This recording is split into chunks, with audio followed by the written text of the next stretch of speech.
Topic, we're asking if sales targets for electric cars and vehicles should be scrapped. They've been blamed for the closure of an iconic Vauxhall factory in Luton. 020 7862 2222 is the number, as I just said. More than 1,100 jobs are at risk following this decision. There it is. It's going to close the van-making factory after 120 years. Vauxhall's parent company, Stellantis, blamed stringent targets introduced by the Tories and upheld by Labour. So by that, they mean the number of electric cars that we're all supposed to be buying, driving and selling. So 2024, this year, the idea is, the target is that 1 car out of 5, here we got 5, including a van at the end, has got to be electric. So that one's the electric, okay? So by 2029, they're then thinking, 3 out of 5 should be electric by 2029. So those have got to be electric, which leaves the other 2. They then say, not only that, if you sell these cars, not electric ones, even though you're meeting your target here, if you sell a car, you, the car manufacturer, have to pay a £15,000 fine.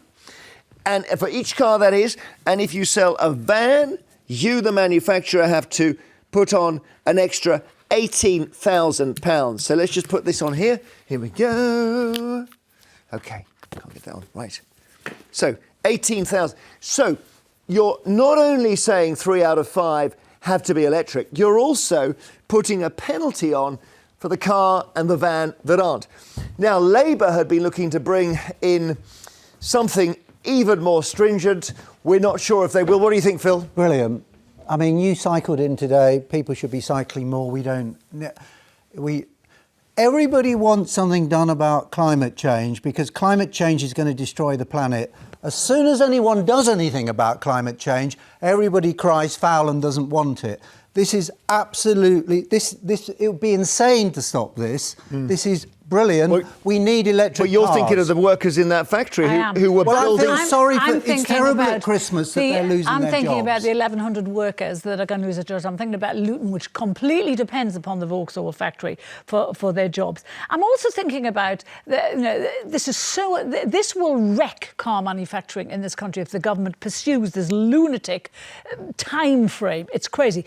Car manufacturers are now being... If they don't sell the amount of cars that you just said there, they're supposed to sell 22% of all cars are supposed to be electric. If they don't sell that, they get fined 15 grand for each car where they don't do that for. Do you know what's destroying the car industry? No, that is it. Chinese vehicles that is insanity. Let's get real here. And let's get real about electric cars. People don't want them. They do want them. No, they can't afford them. You're entirely wrong because they're actually... They do want them. Well, let me talk. They don't want them because the stats say they don't. The amount of sales say they don't. Well, the sales say they don't. They can't afford them. And fifth gear host. No, can I just say that's nonsense? Okay, it's not nonsense. There are massive discounts now on electric cars. Huge discounts. There aren't. They removed them. There aren't massive discounts. No, there are no. This is tosh money. Listen, the discounts on cars now. You get a car. You get a. Can I bring in Carole? You can aim the flamethrower at the guy who's coming in. 77% of new electric cars are discounted hugely because they can't get rid of them. Because they can't sell them. All right. No. Well, part of that is the infrastructure, which we would probably all agree on,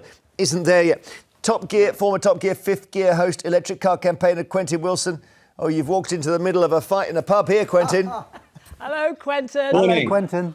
Well, Carole thinks that the bottom's fallen out of electric cars already. No, look, we've got 1.5 million people driving around in electric cars every day, Carole. You see them all over the place, and they're working fine. They folded them into their lives.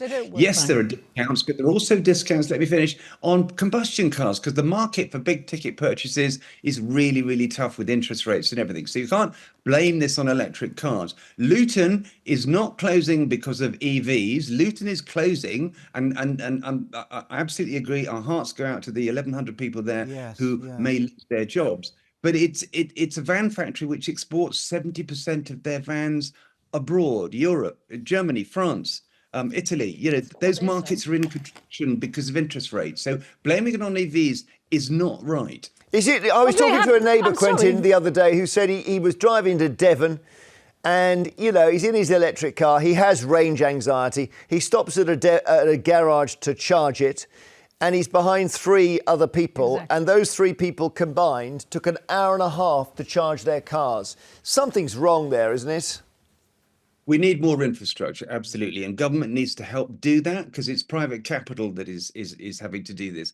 But Labour really does need to kind of step up and promote electric cars. They haven't, and consumers read all this stuff, and clearly, Carole, you've been reading it.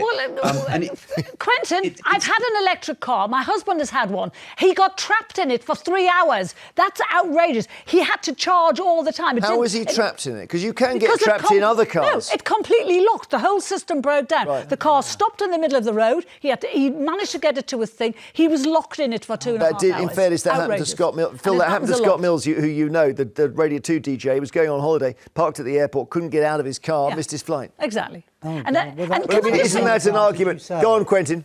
Quentin is wrong about Vauxhall. Vauxhall has said they have moved specifically because of the EV targets. All the time. This is not kind of a widespread case. But look, we need to do something about this because, as you say, China will sweep us away. And we are now the second most successful market for EVs in Europe. And if we lose that industrial advantage, we will be very sorry. And car makers who are successful with EVs, BMW, Mercedes, Tesla, Kia, Hyundai, they're not complaining, but it's the ones who made the wrong decisions about planning and didn't make small economical EVs that the consumers want that are now not going to make these targets. Carole, we should not be fining UK car makers. Carole, isn't it the case that if you'd been managing Kodak 30 years ago, you would have said, let's stay in celluloid, because I'm sure people will come back to it. Quentin has just said people want these cars. Quentin, what about the figures from the Society of Motor Manufacturers and Traders that's saying the first 3 months of 2024, electric cars accounted for just 15% of all car sales? That is a nation that doesn't want them. Well, we understand that fact, but they need support. Well, but you can't say they're selling really well. Take a call, please, everyone. Order. Reese in power. Hang on, Quentin. Sorry, Reese is at the front of the queue. What do you think, Reese? Is this all the EV's fault? Partially, yes.